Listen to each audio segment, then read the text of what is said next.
no matter what I do, I can't seem to lose weight. If that's something that resonates with you, I am here to share with you guys a little bit of background about why that's the case. So I work very intimately with nutrition. A lot of you guys know that. And I hear very frequently from people that no matter what they do with their diet, they can't lose weight. And my take-home point of today's little video is that it's not just about what you eat. So the way that your body responds it's to weight loss or to putting on muscle tissue, or however you can think about changing your composition. It's really important for you to understand that food is not the only driving factor behind our body's ability to enter into a place where we're able to lose weight or even just change our shape. Sometimes too, people just say, well, I'm holding body weight in a specific spot. And I noticed that once I let go of XYZ, or I changed XYZ outside of my diet, things shifted for me. And so I want to address that and talk a little bit about why that happens, because all too often I have women that are calling me saying it doesn't matter what I eat. I could literally be sitting down to a plate of ice cubes and sipping on water, and the weight is just not coming off. What's going on?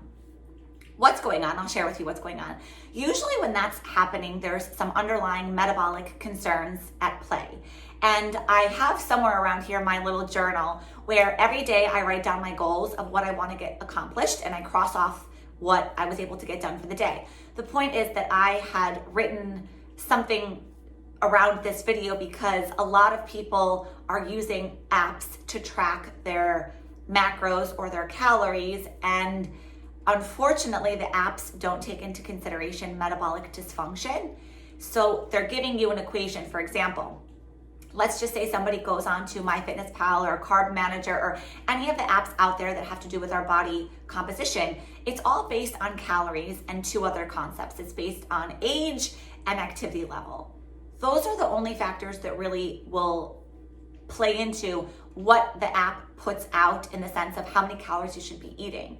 The app is not taking into consideration what is the state of your metabolism, meaning how quickly are your cells moving. The app also doesn't take into consideration what's the integrity of your liver, what's your digestive capacity, are you processing and metabolizing foods that you're eating, how is your metabolism as a whole. Maybe there's some underlying thyroid conditions happening. And so my best recommendation, especially when someone's saying, here, look at my macros, or here, look at my calories. I don't know why I'm going like this, but here they are. That's just, I always want to take a step back, because that's just one variable. That's the nutritional piece of changing your composition, which is only one small variable. The other variables are things like metabolic dysfunction, which oftentimes comes from stress. When the body enters chronic stress, there is a hormonal cocktail that's surging that creates problems with how we're able to utilize our nutrients. And it actually can create problems to how we process and use sugar and fat and all the things in terms of macros. So the hormones of stress, namely DHEA sulfate, cortisol is another one, anything in the family of our natural corticosteroids, if you will, those things become shifted when we're under places of metabolic stress. And stress can be chemical, physical, or emotional stress. It doesn't just have to be what we're eating. It could be there was a death in the family, there was a divorce. It could be, we're in a global pandemic right now. A lot of people are feeling a lot of fear and anxiety around where we are. And so all of those cocktails, you're basically sitting in like this chemical cocktail of stress. And it's creating a lot of changes to your immune system. It's creating a lot of changes to the way you're actually able to transport nutrients and use nutrients.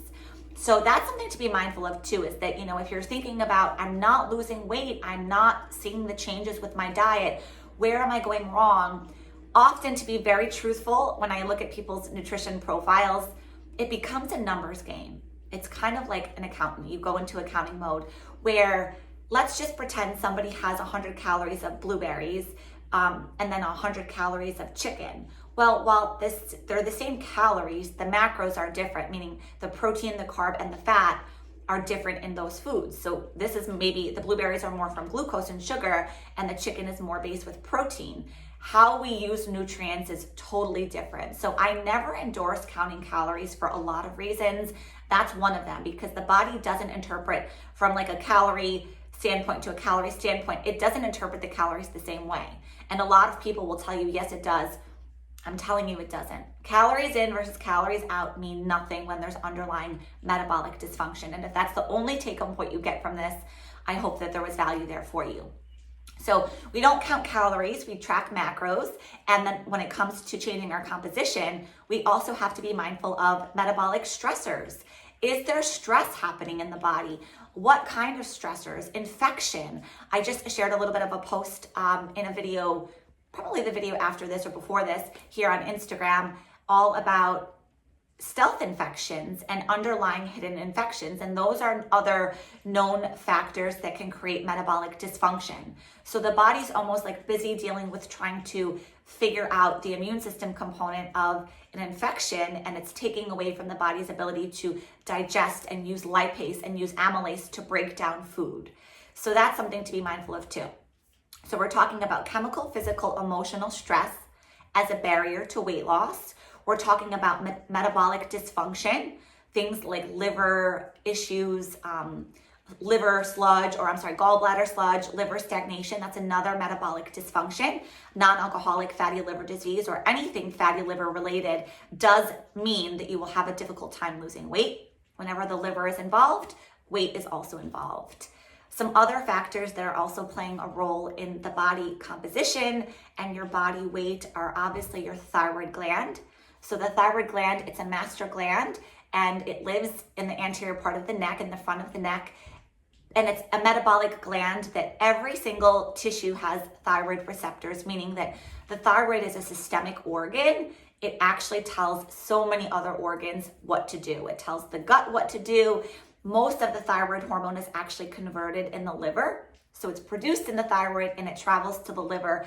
There again, if someone's having liver problems, we want to know about that, because maybe your thyroid is low, but not because you're not producing enough hormones, but because your liver is not actually filtering and processing those hormones appropriately and then liberating them to the target tissue. Another factor, like we just mentioned, is stealth infections. If there's any underlying immune system dysregulation, it will absolutely cause problems with changing your composition, especially weight loss. So if you have any type of autoimmune condition, if you have any type of inflammatory condition where you have a high level of hsCRP in your bloodstream, you have a high level of ESR, erythrocyte sedimentation rate, you have low thyroid function, you have high liver enzymes, ALT, AST, these are all other factors that we'd want to know about that tell me as the provider, something else is going on, not just food. You can literally change, and I've done this with patients when I didn't know too much about this. We changed their food and nothing happened, because that's not the only factor. So I just wanted to share that with you guys, that if you're dealing with any struggles to change your composition or your body weight, get connected with someone that does a little bit more of the full widespread profile to help support you through your journey of healing, because likely there's an underlying component to weight loss.